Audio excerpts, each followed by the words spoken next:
নমস্কার বন্ধুরা, এসে গেছি তোমাদের সাথে সুস্বাদু একটি রেসিপি নিয়ে। ঝটপট গেস করে নাও কি হতে চলেছে আজকের রেসিপি। তো প্রথমেই নিয়ে নিয়েছি সর্ষে, সাদা সর্ষে, কালো সর্ষে, দু রকমের সর্ষেই নিয়ে নিয়েছি। আর তার সাথে একটু অ্যাড করে দিয়েছি পোস্ত, কাঁচা লঙ্কা আর স্বাদ মতো নুন দিয়ে এটাকে ভালোভাবে বেটে নিতে হবে।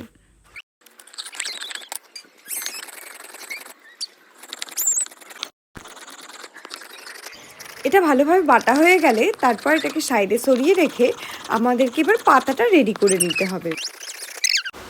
তো প্রথমেই লাগবে আমাদের কলা পাতা আর অল্প পরিমাণে সর্ষের তেল। আমি এখানে তেলটা মাখিয়ে নিয়ে গ্যাসের ফ্লেম একদম লো রেখে হালকাভাবে পাতাগুলো আমি সেঁকে নিচ্ছি, যাতে পাতাটা ভেঙে বা ছিঁড়ে না যায়। তারপরে আমার মাছটা রেডি করার পালা। বলুন তো এটা কী মাছ, কী বা গেস করলেন আজকের মেনুটা?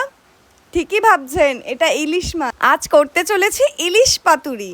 তো এইভাবে প্রথমে একটু হলুদ ছড়িয়ে, আর যেহেতু বাটাতে আমরা নুনটা দিয়েইছি তাই আর এক্সট্রা করে নুনটা দিলাম না।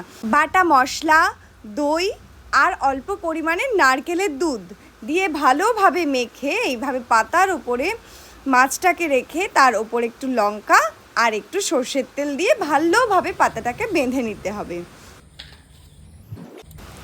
ব্যাস রেডি আমাদের পাতার পুরটা। এরপর এইটাকে একে একে আমাদেরকে ভেজে নিতে হবে। তো প্রথমেই গ্যাসের মধ্যে একটা কড়া দিয়ে তাতে অল্প পরিমাণে তেল দিয়ে তেলটা গরম হলে একে একে সবগুলোকে ভেজে নিতে হবে অল্প করে। তারপর এটাকে আস্তে আস্তে এইভাবে উল্টে উল্টে আরও একবার আমাদেরকে এটাকে চাপা দিয়ে ভেজে নিতে হবে, যাতে ভালোভাবে মাছটা সেদ্ধ হয়ে যায়। আর এখানে পুরোটাই আমাদের রেডি হয়ে গেছে। এবার এটা ওপেনের পালা, আর কেমন হয়েছে তা দেখার পালা। সত্যি কথা বলতে এটা আমার ফার্স্ট টাইম ট্রাই করা, আর সত্যি ভাবতেও পারিনি যে জিনিসটা এতটা সুন্দর হবে। জাস্ট অসাধারণ। ঝটপট তোমরাও বাড়িতে বানিয়ে ফেলো। আর কেমন হয়েছে আজকের ভিডিওটা অবশ্যই কমেন্টে জানিও। বাই।